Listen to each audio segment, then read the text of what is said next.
বসন্ত উৎসব মানে রঙিন এক উৎসবের নাম। মাত্র দুদিনের নোটিশে বসন্ত উৎসবের আয়োজন করেছে বাচ্চাদের স্কুলে। এই দুদিনের মধ্যে অনুষ্ঠানের জন্য রিহার্সেলে যেতে হবে, ড্রেস কোড অনুযায়ী ছেলে এবং মেয়ের ড্রেস কিনতে হবে। এই সব কিছুর পাশাপাশি এক্সামও দিতে হবে আবার। সব মিলিয়ে একদমই পাগলপ্রায় অবস্থা। আসসালামু আলাইকুম, কেমন আছেন সবাই? স্বাগত জানাচ্ছি নতুন একটি পর্বে। এই রুমটাই আজকে বাচ্চাদের জন্য ড্রেসিং রুম। যেহেতু সকাল থেকে ক্লাস করছিল, তাই বাচ্চাদেরকে অনুষ্ঠানের জন্য পুরোপুরি রেডি করে পাঠাতে পারিনি। এখন অনেকেই বাকিটুকু রেডি হয়ে নিচ্ছে। আমি যেমন জোয়ানাকে হাতে ফুল পরিয়ে দিলাম। এখনো উপরে ক্লাস চলছে। প্রত্যেকটি ক্লাসের সবগুলো সেকশনের বাচ্চাদেরকে আলাদা আলাদা সময় এনে অনুষ্ঠান উপভোগের সুযোগ করে দেওয়া হচ্ছে। আমাদের আজকের এই অনুষ্ঠানে উপস্থিত আছেন সম্মানিত অধ্যক্ষ এম.এ. আব্দুল মান্নান স্যার, আমাদের শ্রদ্ধেয় কোঅর্ডিনেটর শামসুন নাহার মিস এবং আমার প্রিয় শিক্ষার্থী বন্ধুরা। প্রধান শিক্ষকের অনুমোদন আজ 4 ফাল্গুন বাংলা 1431 বঙ্গাব্দ। কালের পরিক্রমায় আমাদের মাঝে আবারও ফিরে এসেছে ঋতুরাজ বসন্ত। এবছর আজকের এই অনুষ্ঠান মঞ্চ পরিবেশন করার জন্য কিছুক্ষণ সময় চেয়েছে শিক্ষার্থীদের কণ্ঠে ফাগুন হাওয়ায়।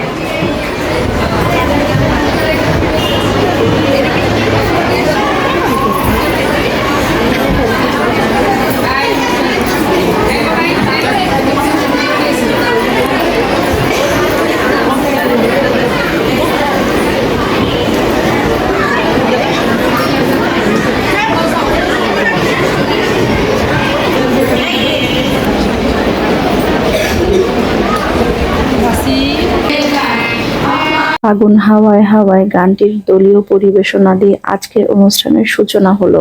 দলীয় এই গানটিতে জোয়ানা এবং সাফওয়ান দুজনেই অ্যাটেন্ড করেছে।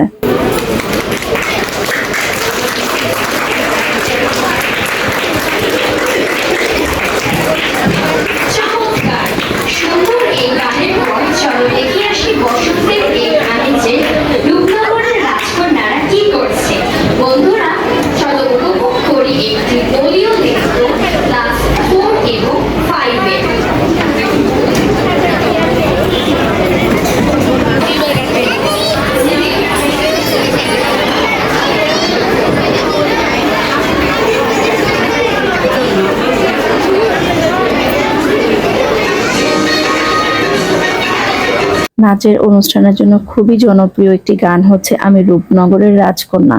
এই গানটির সাথে এখন বাচ্চারা স্টেজে পারফর্ম করছে।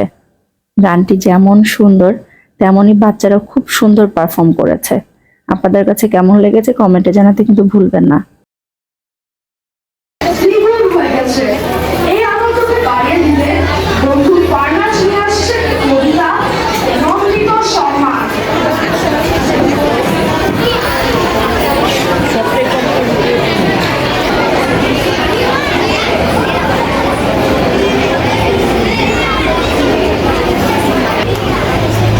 বসন্ত আজ রঙিন কথা বলে, চোখের আলোয় স্বপ্ন নদী, শিমুল পলাশ বিনম্র সংলাপে আবির রঙে ডাক দিয়ে যায় কেউ। গান হলো, নাচ হলো, কবিতা আবৃত্তিও হলো। এখন আবারও দলীয়ভাবে গান পরিবেশন করার জন্য শিল্পীদেরকে স্টেজে ডেকে নেওয়া হচ্ছে। স্টেশনের রেলগাড়িটা গানটি যেমন চিরচেনা সবার কাছে, তেমন যুগের পর যুগ ধরে সব বয়সের মানুষের কাছে সমান জনপ্রিয় এই গানটি এখন শিল্পীরা পরিবেশন করলেন।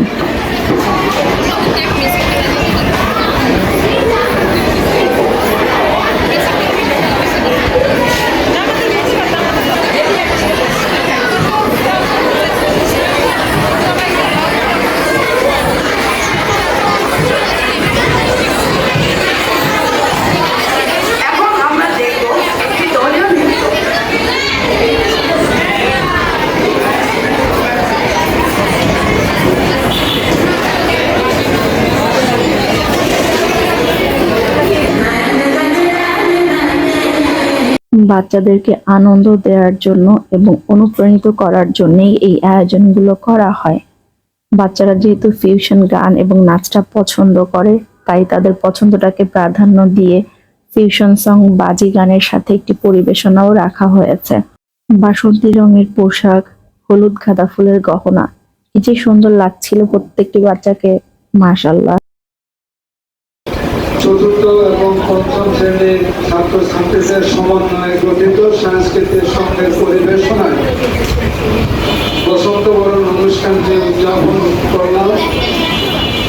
অনুষ্ঠান দেখতে দেখতে আমার মনে পড়লো আজ থেকে 70 বছর আগে আমি যখন ক্লাস 5-এ পড়তাম। সম্মানিত অভিভাবকবৃন্দ, বিজ্ঞ সহকর্মীবৃন্দ ও প্রান্তীয় ছেলে মেয়েরা, আসসালামু আলাইকুম রহমতুল্লাহি ওয়া বারাকাতুহু। আমি বিজ্ঞ আপনাদেরকে নিয়ে একত্রে বরণ করলাম।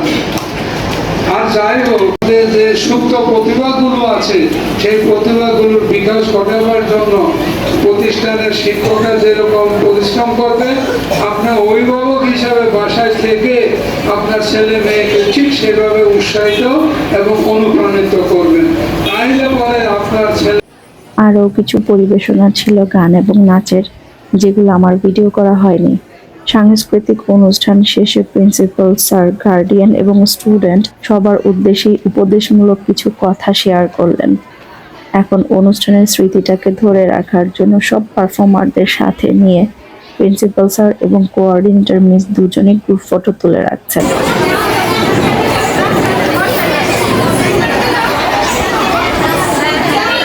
কেমন আছো সবাই?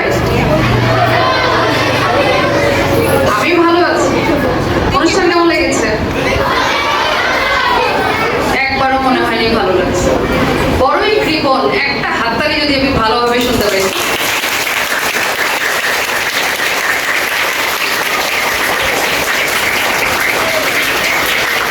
ওকে, বুঝতে পারছি তোমরা হচ্ছে ওরকম ওই যে বানরের গল্পের মতো, যে যখন বলে যে সবাই মিলে এখন বানরকে ঢিল ছুটছে, এখন ছুড়ো, তোমাদের অবস্থা হচ্ছে তাই।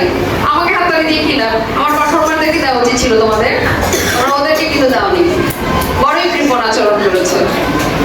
আচ্ছা, যেহেতু স্যার প্রথম পেজে ছিলেন, উনি বলে গেছেন, আসলে আপনাদেরকে অনেক ধন্যবাদ। অনেক আমাদের দিয়াবাড়ি অডিটোরিয়ামে আমাদের যে বাচ্চারা স্কলারশিপ পেয়েছে বছর, তাদের রেকগনিশন প্রোগ্রাম ছিল, সেখানে আমি গিয়েছিলাম। আজকের অনুষ্ঠানটি দুটি ফেসে ভাগ করা হয়েছে। ফার্স্ট ফেজ শেষে বাচ্চাদের আবারও ড্রেসিং রুমে আনা হলো। সেকেন্ড ফেজের জন্য তারা ওয়েট করছে।